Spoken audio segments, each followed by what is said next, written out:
no se ha podido compartir, no sé qué ha pasado.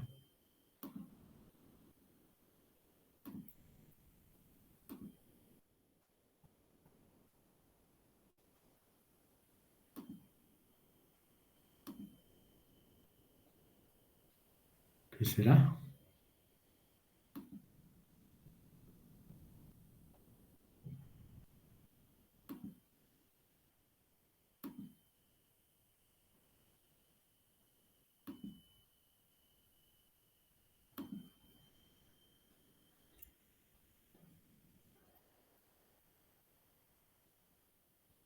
¿Qué pasa?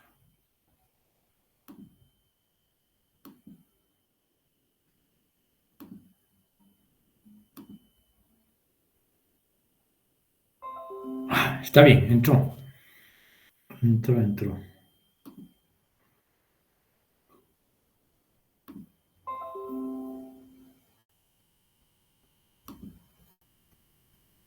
Ok. ¿Se ve? ¿Se escucha? Sí, doctor. Perfecto. Sí, doctor. Bueno, como verán, hoy vamos a hablar de los tumores pulmonares, ¿sí? De las neoplasias pulmonares. Mientras esperamos la llegada de algunos individuos, algunos estudiantes, ¿quieren leer esto? A ver.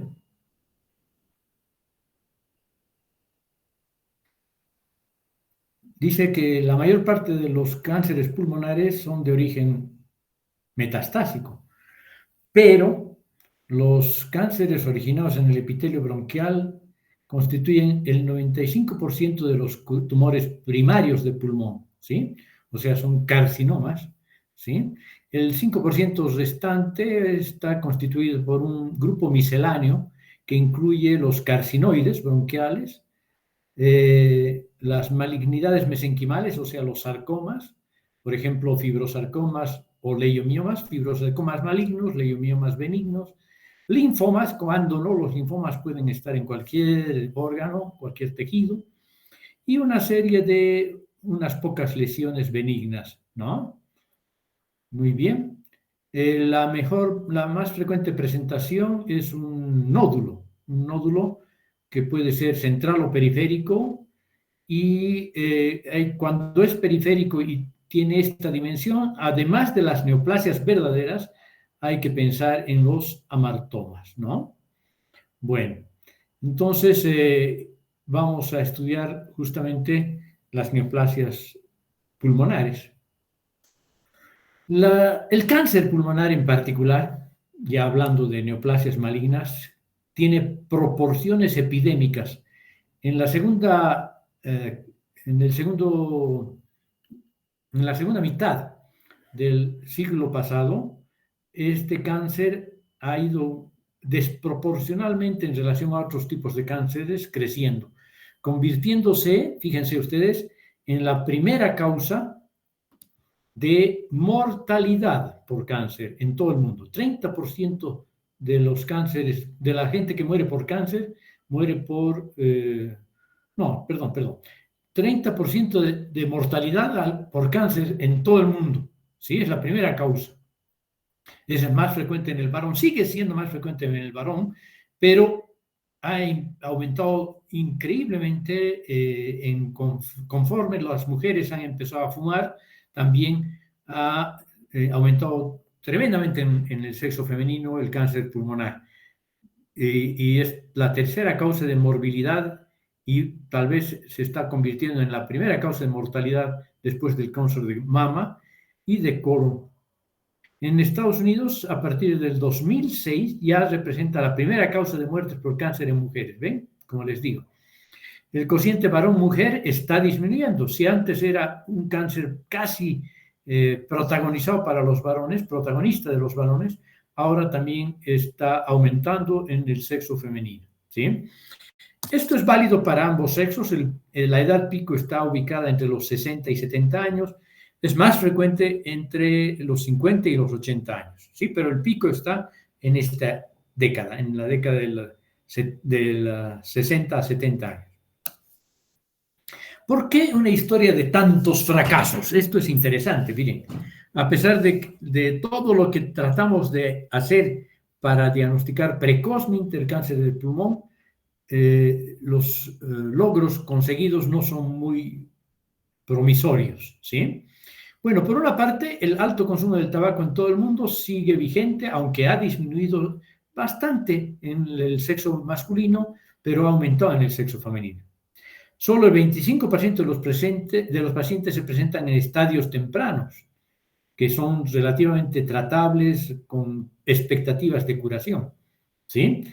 Fíjense, la sobrevida a 5 años en el estadio 1, o sea, en un estadio precoz, relativamente precoz, de todos modos, la sobrevida a 5 años es bastante baja. 60-70% de los casos están vivos a 50 años, a 5 años.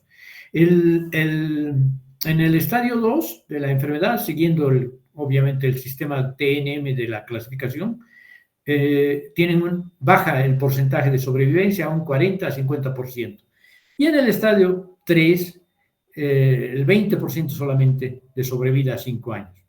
Muy pocos en el estadio 4 sobreviven incluso con los tratamientos actuales sistémicos, ¿ya? Todo esto explica por qué solo el 15% de los pacientes, todos los pacientes, vive más allá de 5 años a partir del diagnóstico del cáncer pulmonar, ¿sí? ¿Cuáles son los tumores pulmonares? 90-95% de los tumores pulmonares malignos son carcinomas broncogénicos. 5% carcinoides bronquiales y 2-5% otras neoplasias. Estamos hablando, obviamente, de los tumores primarios, de las neoplasias malignas primarias, ¿sí? Porque el tumor maligno más frecuente es, sin lugar a dudas, el metastásico, ¿ok? Muy bien, empecemos entonces a hablar del cáncer pulmonar. Etiología, tiene un papel protagónico importantísimo el tabaquismo, ¿ya?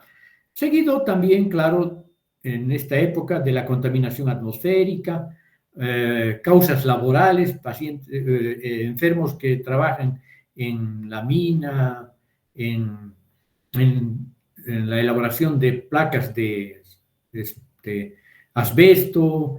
También los factores dietéticos. La obesidad juega un rol protagónico en todos los cánceres, incluido el del pulmón, y los procesos inflamatorios crónicos que dejan cicatrices a nivel del parénquima pulmonar, ¿ya? Van a ser los factores que predisponen de una manera protagónica e importante al cáncer pulmonar. El 85% de los cánceres pulmonares tienen alguna experiencia tabáquica importante, ¿sí? Eso no quiere decir que el 85% de los fumadores tengan cáncer de pulmón. No, no, no. Es al revés, ¿sí? De los cánceres pulmonares se ve que en sus antecedentes 85% son fumadores, ¿ok? Pero entonces, además del tabaco, los asbestos y otros contaminantes atmosféricos, incluido el radón, van a ser los factores que desencadenen esta neoplasia. El tabaco, bueno, el cáncer de pulmón tiene agentes iniciadores y agentes promotores, ¿sí? Y el tabaco tiene los dos, tiene tanto agentes iniciadores como promotores, así que si quieren siguen fumando, ¿no? Los agentes indicadores, porque el tabaco tiene hidrocarburos aromáticos, policíclicos, nitrosaminas, tiene agentes promotores derivados del fenol, pero además del tabaco hay otros elementos radioactivos que también son importantes en la génesis de esta neoplasia y otros contaminantes como el arsénico, el níquel, los hongos también y los aditivos alimentarios, ¿no? ¿Cuál es la meta? ¿Habrá algún método de rastreo eficaz, como es el Papa Nicolau, por ejemplo, para el cáncer de cuello uterino? No. La meta es, claro, disminuir la mortalidad total y el cáncer por el cáncer de pulmón, ¿sí? ¿Con qué objetivo? De hacer el diagnóstico en estadios tempranos, ¿no? Obviamente disminuir el riesgo dejando de fumar, evitando la contaminación atmosférica, la radiación, etcétera, etcétera, ¿no? Todo lo que hemos mencionado. Pero la meta en el rastreo es disminuir la mortalidad total. Sin embargo, no es tan efectivo. El más efectivo, entre interrogado, es la radiografía en la población de riesgo. Sin embargo, ¿cómo vamos a hacer rayos X cada año a la gente, a la población? Sería peligroso, ¿no? Por lo tanto, es un método que ha fracasado en el rastreo, en el seguimiento, en el screening de este tipo de cáncer, ¿sí? En muchos órganos, las neoplasias malignas surgen sobre precursores preneoplásicos, ¿sí? Y en el cáncer de pulmón esto está muy bien establecido, ¿sí? ¿Cuáles son los procesos patológicos que se pueden confirmar morfológicamente, aunque es difícil, no es fácil, pero se pueden ver eventualmente en las biopsias? Están entre los siguientes: hiperplasia de células caliciformes, hiperplasia de células basales, metaplasia epidermoide, ¿sí?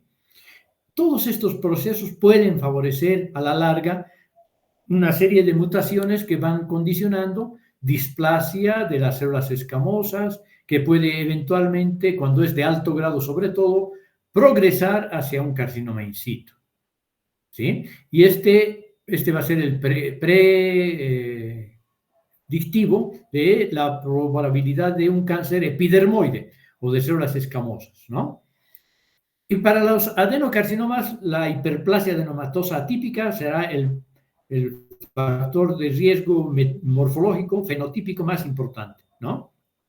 Y para los tumores neuroendocrinos, las carcinomas de células neuroendocrinas y el carcinoide pulmonar, que es bien diferenciado, la hiperplasia difusa idiopática de las células neuroendocrinas pulmonares, ¿sí? Aquí tenemos en la imagen una neoplasia de alto grado, intraepitelial, escamosa, probablemente que se va a convertir, si es que no se reseca, en un carcinoma epidermoide invasor. Tiene todas las posibilidades, puesto que es de alto grado, prácticamente una displasia severa versus un carcinoma in situ, de convertirse en un carcinoma epidermoide invasor. Y es así como se ven las lesiones que acabamos de mencionar. La hiperplasia de células caliciformes, vean ustedes, hay muchas células caliciformes proporcionalmente en relación al resto de las células epiteliales del aparato respiratorio, del epitelio respiratorio, así como se ve la hiperplasia de células basales, que puede dar lugar a carcinomas epidermoides y eventualmente a carcinomas menos diferenciados que el epidermoide clásico. La metaplasia escamosa es un factor de riesgo, ¿no?, que es más avanzado que la hiperplasia de células basales. Aquí ya hay metaplasia escamosa que puede ser inmadura o madura. Y en este caso es una metaplasia escamosa que empieza a tener rasgos atípicos aquí, ¿sí? Y aquí ya hay una displasia propiamente dicha, una alteración en la maduración. Vean ustedes, aquí se ve maduración hacia células planas, aquí ya no se ve, sino en la superficie solamente, maduración a células planas. Esta es una displasia de alto grado y este ya es un carcinoma in situ. La diferencia es realmente subjetiva, ¿no? Cualquier patólogo puede decir que esto es un carcinoma in situ y que esto es una displasia moderada o viceversa, ¿ya? Y aquí miren ustedes, este carcinoma in situ ya está empezando a invadir el estroma. Estos nidos neoplásicos han roto la membrana basal y se han metido hacia la lámina propia. Por lo tanto, este ya es un carcinoma de células escamosas invasor, ¿sí? Bueno, a ver, veremos los factores moleculares, la patología molecular y lo principal, los factores genéticos que participan en la génesis de este tan importante cáncer humano, ¿sí? Aunque la influencia es poco clara, los estudios moleculares mostraron varias alteraciones genéticas en las células madre, ¿sí?, en las células de reserva, que producen cáncer a través de una serie de clones de células malignas que constituyen la masa, por última instancia, la masa tumoral, ¿no? ¿Cuáles son los 4 mecanismos más importantes? Activación de oncogenes promotores del crecimiento, inactivación de genes supresores tumorales, factores de crecimiento autocrinos y la predisposición hereditaria que nunca falta en las neoplasias, ¿ya?, que puede ser transmitida por vía germinal y no necesariamente por transformación de los protooncogenes en los oncogenes a lo largo de la vida, en oncogenes a lo largo de la vida, ¿sí? Estos factores de transformación, vamos a decir, también se pueden constituir en objetivos moleculares para el tratamiento, ¿sí? Y no solo para el tratamiento, sino para predecir la supervivencia de los cánceres pulmonares. ¿Ok? Entonces hablaremos del primero, ¿no? Dijimos que el primero era activación de oncogenes promotores del crecimiento. Aquí tenemos eso. ¿Y cuáles son los genes promotores del crecimiento? El más importante, bueno, todos son importantes, pero algunos son más para un tipo de cáncer y otros para otro tipo de cáncer. Por ejemplo, las mutaciones del gen KRAS, muy importante en cáncer este gen, está presente en el 25% de los adenocarcinomas, solo en el 5% de los carcinomas de células escamosas y excepcionalmente en el carcinoma de células pequeñas, ¿sí? En el microcítico. Este gen guarda una estrecha relación con el hábito tabáquico y, por lo tanto, puede asociarse también a mal pronóstico. El KRAS es un gen, cuando está presente en las células neoplásicas, de mal pronóstico. Otro gen, la sobreexpresión del gen MYC, ¿sí? Que está presente en el 10 a 40% de células pequeñas, microcíticas, y rara vez más bien en los cánceres de células no microcíticas. ¿Ya? Para fines prácticos, los cánceres pulmonares se dividen sobre todo en cánceres de células pequeñas y no pequeñas. ¿Ok? Entonces, el MYC es típico de células pequeñas y el KRAS típico de células no pequeñas, sobre todo adenocarcinomas. Hay otro gen, una mutación en el gen del receptor del factor de crecimiento epidérmico, en el dominio de la tirosinasa, del gen este. Este está relacionado, fíjense, muy interesante es este gen, con adenocarcinomas en pacientes, mujeres sobre todo, no muy viejas, jóvenes, relativamente jóvenes, no fumadoras. ¿Ya? Y después tenemos otras mutaciones en la familia BRAF, PIK3CA, expresión excesiva del protooncogen BSL2, que codifica una proteína antiapoptósica y por lo tanto permite la proliferación celular con el genoma alterado, ¿sí? Que se expresa en el 25% de los carcinomas epidermoides y en el 10% de los adenocarcinomas. Otro factor importante es la inactivación de genes supresores tumorales, ¿sí?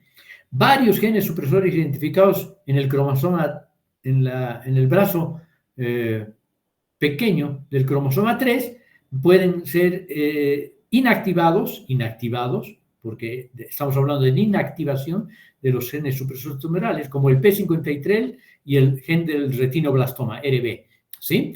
El P53 está presente en muchos carcinomas, pero no solo en los de pulmones, también en muchos otros. Pero en relación al cáncer de pulmón, en el 80% de los carcinomas de células pequeñas y en el 50% de células no pequeñas está presente el P53, ¿sí? La inactivación del P53. Y la inactivación del gen del retinoblastoma en más del 80% de los microcíticos y en alrededor del 25% de los no microcíticos, ¿sí? Hay unos genes promotores tumorales adquiridos que causan pérdida de la función normal de los genes supresores tumorales reguladores de crecimiento. Y estos son el P16 y el RAS-FIA, ¿sí? Que son también alterados. El tercer mecanismo, factores de crecimiento autocrinos, ¿sí? Aquí se habla de un proceso multiescalonado que requiere de agentes iniciadores y promotores. La nicotina, por ejemplo, actúa tanto como iniciador como promotor, ya hemos visto eso. Otros componentes del humo del tabaco actúan como promotores al desencadenar la expresión de receptores de nicotina acetilcolina, ¿sí? Hormonas elaboradas por el mismo tumor como parte de un síndrome paraneoplásico activan también la vía autocrina, alimentando la proliferación celular. Y por último, la predisposición hereditaria. Hay algunos síndromes que están relacionados con el cáncer pulmonar y su frecuencia, ¿sí? No son frecuentes aquí. Hay algunos ejemplos de cáncer pulmonar hereditario, como el síndrome de Li-Fraumeni, los pacientes con retinoblastoma, los parientes en primer grado de pacientes con cáncer de próstata y mutaciones en el citocromo P450, ¿sí? En el síndrome de Li-Fraumeni hay mutaciones de origen germinal, o sea, desde el cigoto, en el gen TP53 que codifica el gen supresor tumoral P53. ¿Sí? Li-Fraumeni, TP53, P53 de origen germinal, mutación germinal. Pacientes con retinoblastoma predispuestos al cáncer del pulmón en el futuro, o sea que tienen la mutación RB también, obviamente. Parientes en primer grado, pacientes con cáncer de próstata, 2 a 3 veces más posibilidades de cáncer pulmonar. Y mutaciones en el citocromo P450, este es un agente que metaboliza el carcinoma químico del humo del tabaco, ¿ok? Y también está, entonces, como invitado a favorecer el cáncer pulmonar.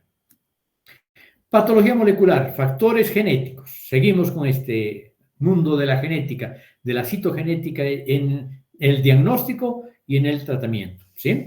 Entonces, actualmente el tratamiento implica la utilización de, entre comillas, objetivos moleculares para el tratamiento y predicción de supervivencia, ¿no? Hay muchos genes o moléculas diana que se han descubierto, ¿sí? Entonces, estos medicamentos están destinados a bloquear estas vías metabólicas para anular las moléculas diana que favorecen la proliferación celular, ¿sí? Entonces, los medicamentos de terapia dirigidas para el cáncer de pulmón no microcítico van a bloquear estas vías que favorecen la proliferación celular. Entonces, se habla de una terapia molecular anti cualquier, ¿no? Antifactor de crecimiento epidérmico, receptor del factor de crecimiento epidérmico, ¿sí? Anti el factor de crecimiento de los eritrocitos y los vasos sanguíneos, en fin, ¿no? Endotelial vascular, mejor dicho. ¿Ok? Entonces, esta molécula, esta terapia molecular anti algunos genes, es el que está revolucionando el tratamiento actual para el cáncer de pulmón y otros cánceres. Es importantísimo por ejemplo, para el cáncer pulmonar. Y claro, todavía sigue siendo caro, pero favorece mucho la sobrevida, ¿sí? Se están logrando sobrevidas de más de 2 años rebatiendo el pronóstico original, ¿no? Este receptor del factor de crecimiento epidérmico está relacionado sobre todo con el tratamiento del carcinoma no microcítico y particularmente con el adenocarcinoma periférico en mujeres no fumadoras, ¿sí? Y el factor de crecimiento endotelial vascular obviamente va a evitar la angiogénesis tumoral para que el tumor se necrose y entonces es muy efectivo, aunque no es todavía la panacea en el tratamiento del cáncer, pero sí es muy efectivo, evitando la angiogénesis tumoral, ¿sí? Luego tenemos patrones moleculares génicos con fines predictivos, más que de tratamiento, con fines predictivos. Esto se ha logrado mediante estudios proteónicos experimentales sobre la presencia de cada paciente de un patrón molecular proteínico único, ¿sí? Entonces, esto nos permite el diagnóstico temprano, predecir la resistencia a fármacos, predecir la respuesta al tratamiento y, obviamente, relacionar la supervivencia con todo esto, ¿sí? Algunos ejemplos importantes. Medicamentos dirigidos al crecimiento de los vasos sanguíneos del tumor, angiogénesis, ¿sí? Habíamos dicho que una de las terapias bloqueo para evitar la proliferación vascular en los cánceres y de esa manera disminuir el aporte nutritivo para estas células en crecimiento exagerado son estos bloqueadores de la angiogénesis, ¿no?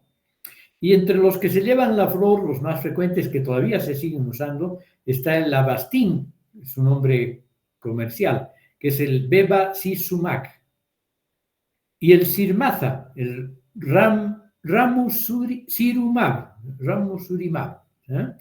Aquí se utiliza para el tratamiento del cáncer pulmonar no microcítico avanzado, ya les he dicho, sobre todo para el receptor del factor de crecimiento epidérmico y también para el crecimiento endotelial vascular, ataca el factor de crecimiento endotelial vascular y evita la proliferación de los nuevos vasos sanguíneos, ¿sí?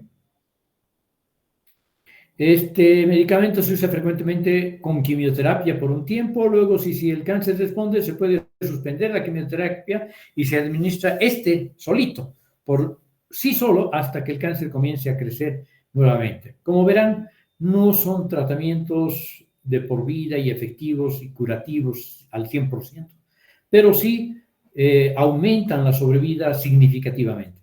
¿Sí?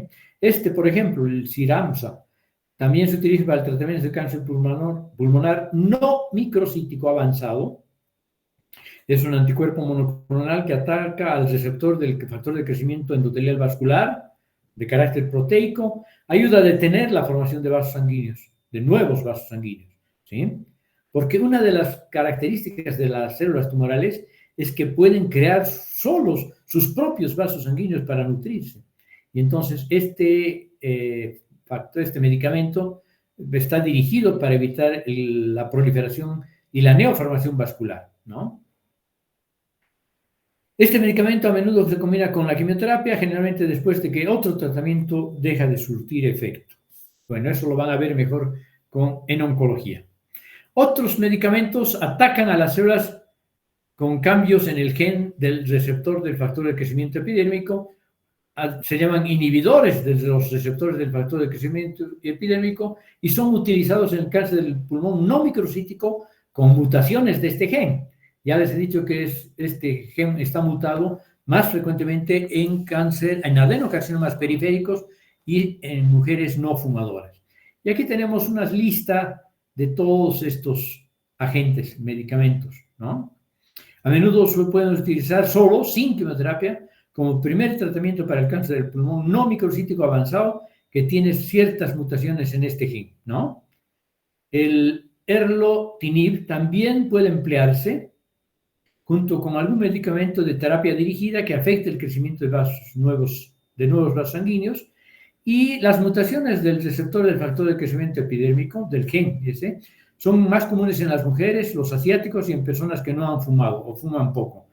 Todos estos medicamentos se toman en forma de pastillas y por lo tanto tienen menor cantidad de efectos secundarios también, ¿no? Son mejor tolerados y aumentan significativamente la sobrevida. Terapia dirigida para el cáncer de pulmón no microcítico. Todos estos bloqueadores o inhibidores van a ser efectivos en cierto grado, algunos más, otros menos. Inhibidores del receptor de factor de crecimiento epidérmico, usados para el cáncer de pulmón no microcítico, ¿sí? Atacan a las células con mutación TEC790M, y también están medicamentos que atacan a células con estas alteraciones genéticas, el gen ALK, el ROS, el BRAF, el RET, el MET y el NTRK. ¿Sí? Bueno, nos salimos de la biología molecular del cáncer, que actualmente tiene muchísima importancia y que tal vez van a ser mejor explicados por los docentes de oncología clínica, y entramos a la evolución clínica, ¿sí? Hay que decir, en principio, que así como el cáncer de cuello uterino, el crecimiento de los cánceres bronquiocéntricos, sobre todo de los cánceres pulmonares bronquiocéntricos, tienen un curso indolente o pueden tener un curso agresivo, ¿sí? Y la supervivencia promedio a 5 años es de 9 a 15%, es muy baja. Comprometen a los pacientes principalmente en la sexta década de la vida, entre los 60 y 70 años. Eso no quiere decir que el de 90 no esté libre de esta lesión. Y los signos son inespecíficos, la mayoría son inespecíficos, a no ser que el tumor ya esté muy avanzado, ¿sí? Entonces tenemos entre los inespecíficos signos que presenta el cáncer pulmonar, tenemos tos, pérdida de peso, dolor torácico, disnea, obstrucción bronquial, expectoración, hemoptisis, ¿sí?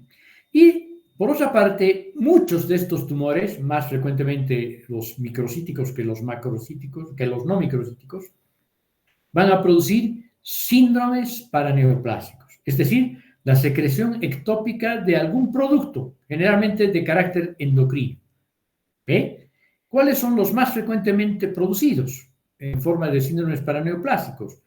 La hormona antidiurética, ¿sí?, que produce un síndrome, que es el síndrome de secreción inadecuada de ADH, de antidiurética. Y por lo tanto se puede manifestar con diabetes insípida. La hormona adrenocorticotrófica producida ectópicamente por las células tumorales produce obviamente el síndrome de Cushing. La calcitonina produce hipocalcemia. Todas estas son hormonas o sustancias producidas por las células tumorales, ¿sí? La calcitonina, decíamos, hipocalcemia. Las gonadotrofinas pueden producir ginecomastia. La serotonina, un síndrome carcinoide, ¿sí?, que es obviamente más frecuente en también el carcinoma microcítico y en los carcinomas neuroendocrinos. La gastrina puede producir el famoso síndrome de Solinger-Ellison con una gastritis erosiva aguda que puede llevar a la muerte por hemorragia digestiva alta. Y la paratormona va a producir, como es lógico, una hipercalcemia, ¿sí? Entonces, la secreción ectópica de este tipo de hormonas van a producir los efectos supuestamente normales de estas hormonas, ¿no? Esperados, las hormonas esperadas y los efectos esperados, ¿sí? Esos son los síndromes paraneoplásicos.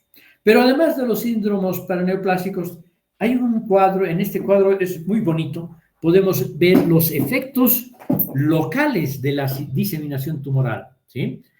Porque el cáncer puede producir hormonas en forma ectópica y producir un síndrome paraneoplásico, pero también puede condicionar efectos locales por diseminación tumoral a la vecindad, obviamente, ¿no? Estamos hablando de cáncer pulmonar. Por lo tanto, si vamos a hablar de la base anatómica, si produce una obstrucción tumoral de las vías aéreas, ¿qué es lo que va a producir? Va a favorecer las infecciones, va a producir neumonías, eventualmente complicadas con absceso pulmonar y eventualmente también un colapso lobar. Si hay obstrucción tumoral, acumulación de lípidos celulares en macrófagos espumosos, va a producir una neumonía lipoidea. Si hay propagación hacia la pleura, ¿qué va a producir? Derrame pleural, lógico. Si hay compresión del octavo nervio cervical, tumor de Panquast, va a producir el síndrome de Panquast, que se caracteriza por dolor del brazo irradiado por el borde cubital del mismo lado, ¿sí? Si hay invasión del nervio laríngeo recurrente, que frecuentemente se asocia también al Panquast, ronquera. Si hay invasión del esófago, disfagia. Si hay invasión del nervio frénico, parálisis diafragmática. Si hay compresión por el tumor, síndrome de la cava superior. Este es interesante. Un edema en esclavina, ¿no? Si hay invasión de los ganglios nerviosos simpáticos, que también es producido por el tumor de Panquast, típicamente viene el síndrome de Horner. Síndrome de Horner que se caracteriza por enoftalmos, tosis palpebral, miosis y anhidrosis unilateral. Este tumor de Panquast es un tumor generalmente epidermoide y que compromete el borde, bueno, el lóbulo superior del pulmón derecho, sobre todo, ¿sí? Y si hay afectación del pericardio, puede dar pericarditis y eventualmente una pericarditis hemorrágica que puede llegar al taponamiento cardíaco, ¿sí? Aquí tenemos una neumonía como complicación del cáncer pulmonar, una telectasia como complicación del cáncer pulmonar, la famosa acropaquia, los dedos en panillo de tambor, que se acompañan de hipoxemia, y empezamos con el diagnóstico, ¿sí? El diagnóstico del cáncer pulmonar. Entonces podemos ver, vamos a incluir las manifestaciones clínicas, que como les he dicho, pueden ser inespecíficas y las que son graves o importantes generalmente se producen cuando el cáncer pulmonar ya está avanzado, ¿sí? Pero de todos modos es así como casi siempre llegamos al diagnóstico, ¿sí? Cuando ya hay manifestaciones clínicas, tos, expectoración, dolor torácico, en fin, todo lo que hemos visto, ¿no? pérdida y disnea, puede haber obstrucción bronquial, si hay compromiso bronquial, expectoración, hemoptisis, en general, claro, cuando ya está avanzado. Y pérdida de peso, que es un dato de un cáncer generalmente avanzado. Entonces, la historia clínica, la exploración física, todo lo que sabemos de semiología nos ayudan al diagnóstico, indudablemente que nos ayudan al diagnóstico, ¿sí? Tenemos que seguir siendo clínicos en la apreciación de un paciente. Después podemos ir pidiendo estudios complementarios, algunos baratos, no muy invasivos, otros más invasivos y más caros, ¿sí? La citología de esputo, o si no da muy buen resultado, un lavado, aspirado y cepillado bronquial. Y a veces se hace también un lavado post-biopsia, que también puede darnos utilidad, que puede ser de utilidad. Los estudios de imágenes siempre son importantes, la radiografía simple, la tomografía, la resonancia, etcétera, etcétera. Todo lo que sabemos que nos puede aportar el estudio de imágenes. Y la biopsia, en última instancia, la que puede decidir la verdad de los hechos es la biopsia. ¿Sí? Muy bien. Entonces, ahora vamos a hacer, bueno, mejor vamos a dejarla para la próxima clase, puesto que ya son las 8:40 y la clase solo debería durar 45 minutos, porque si no se hace tediosa. Vamos a dejar para la próxima clase ya entrar en materia propiamente dicha, ¿sí? En la materia desde el punto de vista histológico o anatomopatológico, ¿sí? Vamos a empezar con la clasificación, como verán. En la próxima clase vamos a desarrollar cada una de estas variantes del carcinoma pulmonar. Muy bien. Entonces, aquí terminamos nuestra presentación de hoy día y continuamos en la próxima clase. ¿Ok? Ojalá que hayan más participantes para la próxima clase, que vamos a entrar en materia propiamente dicha. Me despido de ustedes. Juan Diego, Carla, Diego, Leonardo, Raiza, Adán, Adán, ¿te llamas chiquita, linda? No, ¿no? Alison, Gabriela y 8 más. ¿Han escuchado la charla? Sí, Muy bien. hasta luego. Nos vemos entonces el próximo lunes a las 8 de la noche terminando cáncer pulmonar, ¿ya? Ok. Saludos y chao, chao. Hasta luego, doctor. Hasta luego.